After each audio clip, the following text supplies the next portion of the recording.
கேட்பவரே, எங்களது கண்ணீரை காண்பவரே, ஜெபத்தை கேட்பவரே, எங்களுக்கு ஜெயத்தை தருபவரே, விண்ணப்பத்தை கேட்பவரே, எங்களது கண்ணீரை காண்பவரே, நல்லவரே, வல்லவரே, உயர்ந்தவரே, பெரியவரே, நல்லவரே, வல்லவரே, பெரியவரே, உயர்ந்தவரே, பூமியில் உயர்ந்தவரே, ஜாதிகளில் உயர்ந்தவரே, பூமியில் உயர்ந்தவரே, ஜாதிகளில் உயர்ந்தவரே, நீ ராஜா ராஜாதி ராஜா, நீ ரோஜா சாரோனின் ரோஜா, நீ ராஜா ராஜாதி ராஜா, நீ ரோஜா சாரோனின் ரோஜா. கர்த்தருடைய பரிசுத்த நாமத்திற்கு மகிமை உண்டாகட்டும். ஆண்டவராக இயேசு கிறிஸ்துவ நாமத்தில் வாழ்த்துக்கள். கிருபையும் சமாதானமும் உங்களுக்கு பெருகுவதாக. அன்பானவர்களே, இந்த நாளிலே தேவனாகிய கர்த்தர் நமக்காய் அவர் கொடுக்கின்ற அவருடைய ஆலோசனையானது சங்கீதம் 66:19 மெய்யாய் தேவன் எனக்கு செவி கொடுத்தார், என் ஜெபத்தின் சத்தத்தை கேட்டார். அன்பானவர்களே, இதோ இந்த இடத்துல சங்கீதக்காரனாகிய தாவீது மெய்யாய் தேவன் என் ஜெபத்தை கேட்டார், என்னுடைய விண்ணப்பத்தின் சத்தத்திற்கு அவர் செவி கொடுத்தார். எத்தனை பெரிய ஒரு பாக்கியம்!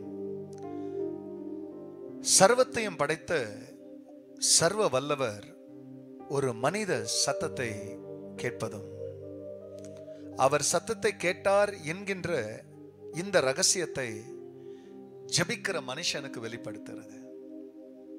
ஏன்னா நிறைய பேர் ரொம்ப குழப்பத்தில் இருக்கிறாங்க. நான் ஜெபிக்கிறேன், ஆனா என் ஜெபத்துக்கு கர்த்தர் பதில் தந்த மாதிரி இல்லை, அதனால நான் ஜெபிக்கிறதே விட்டுட்டேன். ஆனா இங்கே இவர் சொல்றார், கர்த்தர் மெய்யா என் ஜெபத்தை கேட்டார், என் விண்ணப்பத்தின் சத்தத்திற்கு அவர் செவி கொடுத்தார் என்றார், எனக்கு பதில் தந்தார் என்றதை கீழே சொல்றாரு. கர்த்தர் நம்முடைய ஜெபத்தை கேட்கிறார் என்பதை நாம் அறியவில்லை என்றால், அவர் நம்முடைய விண்ணப்பத்தின் சத்தத்தை கேட்கிறார் என்பதை நாம் அறியாமல் இருப்போமே. ஆனால் பிரியமானவர்களே, நம்முடைய வாழ்க்கையில தேவன் நம்முடைய ஜெபத்தை தள்ளிட்டாரு, தேவன் நம்முடைய ஜெபத்தை கேட்கலன்ற ஒரு முடிவுக்கு வந்துருவோம். ஆனா கர்த்தர் உன் சத்தத்தை கேட்கிறார் என்பதை நீ அறிந்திருப்பாயானால் நிச்சயமா உனக்கு தெரியும், சத்தத்தை கேட்கிறவர் பதில் தருகிறவர்.